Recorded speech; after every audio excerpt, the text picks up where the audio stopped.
Hello student, welcome to my channel Sarwan lecturer English class 10 में आज हम लोग 70 नंबर बिल्कुल पक्का करने वाले हैं। आज का ये वीडियो सबसे ज्यादा इंपॉर्टेंट है। जो बोर्ड परीक्षा में 100% आएगा उसी प्रश्नों को देखने वाले हैं। बस इन प्रश्नों को पढ़ लो, आपका 70 नंबर इंग्लिश में बिल्कुल पक्का हो जाएगा। ठीक है, बोर्ड परीक्षा 2023 के लिए। ठीक है, इस वीडियो को ज्यादा से ज्यादा लाइक कर देना, शेयर कर देना, अगर चैनल पर नया तो सब्सक्राइब भी कर लेना। ठीक है, सबसे पहले आपके बोर्ड एग्जाम का पेपर में क्या आएगा? ठीक है, सबसे पहले आपका आएगा, ये है आपका सेक्शन ए। क्या है स्टूडेंट? Section A. और अब आप लोगों को पता है कि सेक्शन ए में आपका 20 मार्क्स का ऑब्जेक्टिव क्वेश्चंस कर दिया गया है। क्या कर दिया गया है?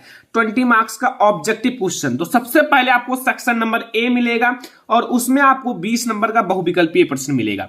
तो ऑब्जेक्टिव क्वेश्चंस आपकी बोर्ड एग्जाम में कैसे आएंगे? सबसे पहले आपका 3 MCQ रहेंगे। ठीक है, ऑन सॉल्व्ड पैसेज, आपका एक सॉल्व्ड पैसेज दिया रहेगा। ठीक है, आपके बुक में है और वो आप लोगों का 3 मार्क्स का रहेगा, यानी कि 3 ऑब्जेक्टिव रहेंगे और 3 ऑब्जेक्टिव आपका 3 नंबर का रहेगा। ठीक है, 3 नंबर का। और ये आपका MCQ रहेगा। ठीक है, मतलब जो आपका MCQ होता है। ठीक है, तो ये आप लोगों को अगर विद्या क्वेश्चन बैंक है या फिर कोई भी गाइड है, ठीक है, उसमें आप देखकर पढ़ सकते हो। ठीक है, या फिर मैं आप लोगों को पढ़ा दूंगा, अच्छे से ट्रिक भी बता दूंगा। सबसे पहले मैं ये आपको बता दूं कि क्या क्या इंग्लिश में आएगा, फिर मैं आपको एक एक टॉपिक करके इंग्लिश को पढ़ाने वाला हूं। ठीक है, ये हमारा है 3 मार्क्स का। फिर आपका ग्रामर आता है। ठीक है, ग्रामर पोर्शन फिर आपका आएगा, इसमें आपका 2, यानी कि ये भी मल्टीपल चॉइस रहेगा। Multiple choice question on grammar, ये 5 मार्क्स का रहेगा। जैसे आपका एडजेक्टिव है, नाउन है, प्रोनाउन है, एक्टिव पैसिव, डायरेक्ट इनडायरेक्ट, उसी में से मिलाकर आपका ये ग्रामर का 5 ऑब्जेक्टिव बनाया जाएगा और 5 ऑब्जेक्टिव 5 नंबर का रहेगा। ठीक है, और ये अगर आप पढ़ लेते हो, ठीक है, कुछ MCQ आप सॉल्व किया करो, 10 से 15 20 आप लोग डेली आप नियम बना लो कि हमें इतना ऑब्जेक्टिव हर एक सब्जेक्ट में सॉल्व करना है, तो फिर आप उस सब्जेक्ट का बादशाह रहोगे। ठीक है, थोड़ा सा मेहनत करना पड़ेगा, बोर्ड एग्जाम नजदीक है तो अब आप लोगों को मेहनत करना पड़ेगा। ठीक है, ये आपके MCQ हैं। ठीक है, ये आपका 5 मार्क्स का यहाँ एंड 3 मार्क्स का 8 मार्क्स का MCQ हो गया। अब आपका जो फर्स्ट फ्लाइट प्रोज है, ठीक है, फर्स्ट फ्लाइट प्रोज में आपका ऑब्जेक्टिव आएगा। सबसे पहले देखो, सब में से ऑब्जेक्टिव आएगा, चाहे आपका पढ़ने वाला हो, ग्रामर हो, प्रोज है, पोएट्री, सप्लीमेंट्री, सब में से आपका मिला के 20 मार्क्स का ऑब्जेक्टिव आएगा। तो प्रोज में आपका multiple choice type question on prose. ठीक है, मल्टीपल चॉइस आपका क्वेश्चन रहेगा। जैसे आपका एक पैसेज दिया रहेगा छोटा सा प्रोज का और उसमें आपका ऑब्जेक्टिव रहेगा 2 नंबर का, यानी कि 2 मार्क्स का। अब ये 2 मार्क्स का ऑब्जेक्टिव आपके उसी पैसेज में रहेगा, देख लेना। ठीक है, उसी में आपका फिर आपका रहेगा chapter wise multiple choice question. अब ये आपका chapter wise multiple choice question रहेगा, मतलब चैप्टर से रहेंगे। अब ये चैप्टर से रहेगा तो चैप्टर अगर आप पढ़े होंगे तो इसको बहुत आसानी से बता देंगे। ठीक है, जैसे हु वाज लैंचो और ऑप्शन रहेगा फार्मर था या फिर बिजनेसमैन था, तो आप लोगों को पता है कि फार्मर था। ठीक है, तो 3 मार्क्स का आपका यही आएगा, जो कि आपका chapter wise multiple choice question रहेंगे। तो अब आप लोग कैसे पढ़ोगे? सबसे पहले चैप्टर का आप लोग हिंदी मीन्स पता कर लो। हिंदी मीन्स का मतलब होता है अनुवाद। ठीक है, जब आपको वो पता रहेगा तो आपको थोड़ा सा अपना इंग्लिश मजबूत करना है। जैसे आप जानते हो लैंचो किसान था, तो किसान का इंग्लिश पता होना चाहिए, फार्मर। तो इस टाइप से अगर आप कंप्लीट करे रहोगे तो फिर ये सब जो आपके मल्टीपल चॉइस क्वेश्चन है सब आसान लगने लगेंगे। और एक बात याद रखना, जो ऑब्जेक्टिव क्वेश्चन होता है अगर उसको आप एक बार अच्छे से पढ़ लो ना, तो बोर्ड एग्जाम में आएगा तो आपको थोड़ा सा महसूस होगा कि ये वाला सही है, क्योंकि ऑब्जेक्टिव में आपके सामने आंसर लिखा रहता है। अगर आपने एक बार आंसर को देखा है, जैसे किसी का चेहरा एक बार देख लो तो आपको हमेशा याद रहता है, कहीं भी मिल जाए आप पहचान सकते हो। तो वैसे ऑब्जेक्टिव भी होता है। ऑब्जेक्टिव में तो आपका चेहरा सामने ऐसे 4 रहेंगे, ये 3 तो आपके बहरूपिया रहेंगे, एक आपका सही रहेगा। तो अगर आपने एक बार भी देखा है तो इसको आप बता दोगे कि ये वाला सही है। ठीक है, ऐसे होता है। तो अगला है first flight poetry. First flight poetry में क्या है? पोएट्री में आप लोगों को तैयार करना। देखो यहाँ आप लोगों का मल्टीपल चॉइस क्वेश्चन रहेंगे। ठीक है, स्टेंजा पर, जो स्टेंजा है उस पर 2 नंबर का, मतलब स्टेंजा पर मल्टीपल चॉइस क्वेश्चन रहेंगे। अब ये आपका 2 नंबर का ऑब्जेक्टिव रहेगा। क्या रहेगा? 2 मार्क्स का ऑब्जेक्टिव रहेगा। एक स्टेंजा दिया रहेगा अच्छे से, एक स्टेंजा, और उसी में से 2 ऑब्जेक्टिव बनाया जाएगा। अब ये 2 ऑब्जेक्टिव आप लोग कर सकते हो। 6वां है कि chapter wise multiple choice question. Chapter wise जैसे आपका चैप्टर में से मल्टीपल चॉइस क्वेश्चन दिया जाएगा। ठीक है, मल्टीपल चॉइस क्वेश्चन, तो ये भी आपका हो गया। अगला देखो सप्लीमेंट्री। सप्लीमेंट्री से आपका chapter wise multiple choice question केवल रहेगा।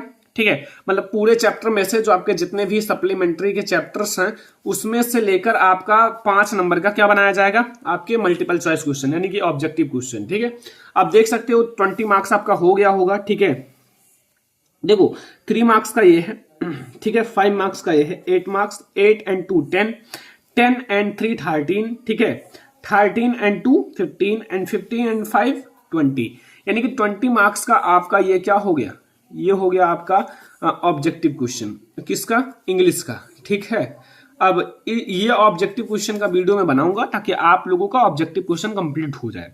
तो ये आप लोग ऑब्जेक्टिव क्वेश्चन तैयार कर लेना यहाँ से, ऐसे आपके ऑब्जेक्टिव क्वेश्चन इसी बेसिस पर आएंगे। तो जैसे आपका प्रोज में पढ़ लिया, प्रोज अगर पढ़ लिया तो ये आपका समझ लो आपका ये ऑब्जेक्टिव यानी कि सॉरी पोएट्री है, प्रोज में आपका ये 5 नंबर ऑब्जेक्टिव कंप्लीट हो गया अगर प्रोज को अच्छे से पढ़ लिया। ठीक है, तो इस टाइप से तो ये आपके ऑब्जेक्टिव हैं। अभी हमारे और भी क्वेश्चन जो आएंगे उसको देखते हैं। तो अब आप लोगों का आता है सेक्शन नंबर वी, और ये आपका कितने मार्क्स का रहेगा, 50 मार्क्स का। कितने मार्क्स का, 50 मार्क्स का। अब ये आपका 50 नंबर का रहेगा। अब इसमें सबसे पहले आपका क्या रहेगा, रीडिंग। रीडिंग का मतलब है कि सबसे पहले रीडिंग का आएगा सेक्शन का, ठीक है, फिर आपका राइटिंग का आएगा। तो सबसे पहले लिखने, मतलब रीडिंग मतलब लिखने का, तो comprehension of unseen passage. Comprehension of unseen passage, देखो अनसीन पैसेज पहले आपका सेक्शन ए में आता था, ठीक है, अब आपका सेक्शन वी में आ गया है, सेक्शन वी में, और वो भी 7 मार्क्स का। पहले 10 मार्क्स का आता था, अब 7 मार्क्स का है। ठीक है, अप्रोक्स आपका ये आपका 7 नंबर पक्का हो जाएगा कि थोड़ा आप 10 अगर 10 एंसियन पैसेज सॉल्व कर लो ना तो आपका ये पक्का हो जाएगा। फिर भी मैं आप लोगों को बहुत सारा एंसियन पैसेज पढ़ा दूंगा कि बोर्ड एग्जाम में आप तुरंत सॉल्व करो। तो ये एंसियन पैसेज आपका 7 नंबर का आएगा। फिर आपका आता है राइटिंग सेक्शन। राइटिंग सेक्शन का मतलब होता है लिखने का, आप लोगों का जो राइटिंग होता है। ठीक है, जैसे दूसरा नंबर है आपका सेक्शन बी का letter writing. Letter writing writing section है, ठीक है, राइटिंग सेक्शन। तो ये हमारा लेटर राइटिंग है। फिर ये आपका एप्लीकेशन राइटिंग, ये भी आपका राइटिंग सेक्शन है। तो लेटर या एप्लीकेशन आएगा, ठीक है, 4 नंबर का। चाहे आप इस लेटर को लिखो, मतलब चाहे आप लेटर लिखो, ठीक है, और चाहे आप लोग ये एप्लीकेशन लिखो, 4 नंबर का रहेगा। ठीक है, तो लेटर और एप्लीकेशन दोनों में से कोई एक को लिखना होगा और 4 नंबर पक्का हो जाएगा। तीसरा है रिपोर्ट राइटिंग या आर्टिकल राइटिंग। रिपोर्ट राइटिंग लिखो या आर्टिकल राइटिंग या डिस्क्राइब पैराग्राफ राइटिंग, ये 6 नंबर का रहेगा। मतलब आपका राइटिंग का सेक्शन 6 + 4 = 10 मार्क्स का आएगा, 10 मार्क्स का। ठीक है, तो 10 नंबर आप लोग यहां से पक्का कर सकते हो अपना लेटर राइटिंग और एप्लीकेशन राइटिंग और आर्टिकल राइटिंग। इसको कंप्लीट करके 10 मार्क्स अपना क्लियर कर लो। इसको भी पढ़ाया है, इसको भी पढ़ाया है, आर्टिकल राइटिंग को भी पढ़ाया है। ठीक है, ताकि आप लोगों का एक भी क्वेश्चन ना छूटे। अगर आपने नहीं पढ़ा है तो देख लेना। अगला है आपका ग्रामर। ग्रामर में आप लोगों का सबसे पहले क्या आएगा, ग्रामर में नरेशन। नरेशन का मतलब होता है डायरेक्ट इनडायरेक्ट। ठीक है, डायरेक्ट इनडायरेक्ट, आपका डायरेक्ट दिया रहेगा, इनडायरेक्ट में चेंज करना है, और कभी कभी इनडायरेक्ट दे देता है, डायरेक्ट में चेंज करो। तो ऐसा करना कि थोड़ा सा बिलीव रखना, विश्वास रखना कि हमें कुछ भी आ जाए तो सॉल्व कर लेंगे। वॉइस, वॉइस का मतलब होता है active voice and passive voice. Active से पैसिव में चेंज करना है। ठीक है, तो ये भी आपका 2-2 नंबर का रहेगा। नरेशन 2 नंबर का, एक्टिव पैसिव 2 नंबर का, और पंक्चुएशन 2 नंबर का। मतलब यहां से 6 नंबर क्लियर हो जाएगा अगर आप ये चीजें कंप्लीट कर लोगे। और फिर ये आपका, ये तो मैंने वैसे लिख दिया, इसी चीज में लिखा है कन्वर्जन चेंजिंग द सेंटेंस, जैसे आपको कन्वर्जन चेंजिंग द सेंटेंस करना होगा। फिर आपका ट्रांसलेशन आता है 4 मार्क्स का, 10 यानी कि 6 मार्क्स का, 4 मार्क्स का, यानी कि 10 मार्क्स का आपका ग्रामर का आएगा, 10 मार्क्स का। ठीक है, ये ध्यान रखना। तो ये हमारा हो गया ग्रामर सेक्शन। ग्रामर सेक्शन में ये आएगा और आपका जो ऑब्जेक्टिव आएगा ये सब मिलाकर। ठीक है, तो ये हमारा ग्रामर है। ग्रामर भी समझ में आ गया, नरेशन आएगा, वॉइस आएगा, मतलब active passive voice, and punctuation आएगा, फिर आपके ट्रांसलेशन आएंगे, ये आपके लिखने वाले हैं। ठीक है, फिर अब हमारा आता है प्रोज। ठीक है, प्रोज में क्या आएगा, 5वां नंबर शॉर्ट आंसर टाइप क्वेश्चन। क्या आएगा, शॉर्ट आंसर टाइप क्वेश्चन। जो हमारा शॉर्ट आंसर टाइप क्वेश्चन होते हैं वो आपका आएगा। ठीक है, ये देखो 2 क्वेश्चन आएगा 6 × 2 यानी कि 6 मार्क्स, 3 × 2 यानी कि 6 मार्क्स का, और लॉन्ग क्वेश्चन एक ही आएगा और वो आपका 4 मार्क्स का रहेगा। कुल मिलाकर 10 मार्क्स का आपके लिखने वाली में से, प्रोज में से, फर्स्ट फ्लाइट जो आपका प्रोज है ना, प्रोज में से आपका ये 10 मार्क्स का आएगा। देखो शॉर्ट क्वेश्चन और लॉन्ग क्वेश्चन दोनों को मिलाकर 10 मार्क्स का। ठीक है, ये हमारा प्रोज आएगा, मतलब आपको लिखने वाले में। और पोएट्री में से कितने नंबर का आएगा? देखो पोएट्री में से आपका आएगा शॉर्ट आंसर टाइप क्वेश्चन, या फिर देखो शॉर्ट में एक ही रहेगा, वो 3 नंबर का रहेगा, ठीक है, ध्यान रखना। या फिर आप पोयम लिखो। अब की बार पोयम और सेंट्रल आइडिया अलग अलग कर दिया गया, मतलब पोयम अलग कर दिया गया, सेंट्रल आइडिया अलग कर दिया गया। 3 सेंट्रल आइडिया देगा, 1 आपको लिखना होगा, तो काफी आसान हो गया। पोएट्री में कुछ नहीं है, ठीक है। तो ये आपका 6 नंबर पक्का हो जाएगा। 3 यहां से पक्का कर लो पोयम लिख के, 3 यहां से पक्का कर लो सेंट्रल आइडिया लिखकर। तो ये इसमें कुछ नहीं है, अगर आप अच्छे से पढ़ रहे हो तो कुछ नहीं है पोएट्री में, ठीक है। प्रोज में भी आपका कुछ नहीं है। शॉर्ट क्वेश्चन लॉन्ग क्वेश्चन याद करो, 10 नंबर क्लियर हो जाएगा। शॉर्ट और क्वेश्चन लॉन्ग क्वेश्चन को 10 नंबर, 6 नंबर यहां से 16 नंबर, ठीक है। ऑब्जेक्टिव पर थोड़ा सा फोकस करो, ठीक है। सप्लीमेंट्री में देखो अब आप लोगों का क्या है, 9 number question short answer type question में आपका मतलब 3 मार्क्स का रहेगा, या फिर 2 मार्क्स का रहेगा, नहीं 4 मार्क्स का, और एक आपका लॉन्ग क्वेश्चन रहेगा 4 मार्क्स का, मतलब ये 3 मार्क्स का। तो मतलब कुल मिला के 7 नंबर का ये आएगा, ठीक है। 7 नंबर का आपका सप्लीमेंट्री में आपका लिखने वाला आएगा। कुल मिला के ये हमारे 50 मार्क्स के लिखने वाले हैं, मतलब जो आपको लिखना है। और OMR शीट पर जो हमें देना है 20 मार्क्स का ऑब्जेक्टिव, वो मैंने आपको बता दिया। तो इस तरह से आप इंग्लिश की तैयारी काफी अच्छे से और सब कुछ कर सकते हो, ठीक है। अब मैं आप लोगों को ये बताना चाहता था कि सबसे पहले आप ये समझ लो हमारी इंग्लिश में आएंगी क्या क्या। बोर्ड परीक्षा 2023 में आपको पढ़ना क्या है इंग्लिश में, ठीक है। तो अब आपको ये पता चल गया कि हमें ये पढ़ना है। 3 MCQ पैसेज से पढ़ना है, ग्रामर से 5 ऑब्जेक्टिव यानी कि मल्टीपल चॉइस क्वेश्चन पढ़ने। तो ये पता चल गया। अब आप लोग इसके बेसिस पर तैयारी करो, और इसी के बेसिस पर मैं आप लोगों को तैयारी भी कराने वाला हूं इंग्लिश की। तो इसलिए आप लोग तैयार रहो कॉपी पेन लेकर, और हाँ इस जो बताएं उसको नोट कर लेना, क्या क्या कितने नंबर का आता है, कैसे तैयार करना। एक डे बाय डे डिवाइड कर दो कि हमें ये 5 ऑब्जेक्टिव क्वेश्चन का हमें 5 डेज में तैयार करना है।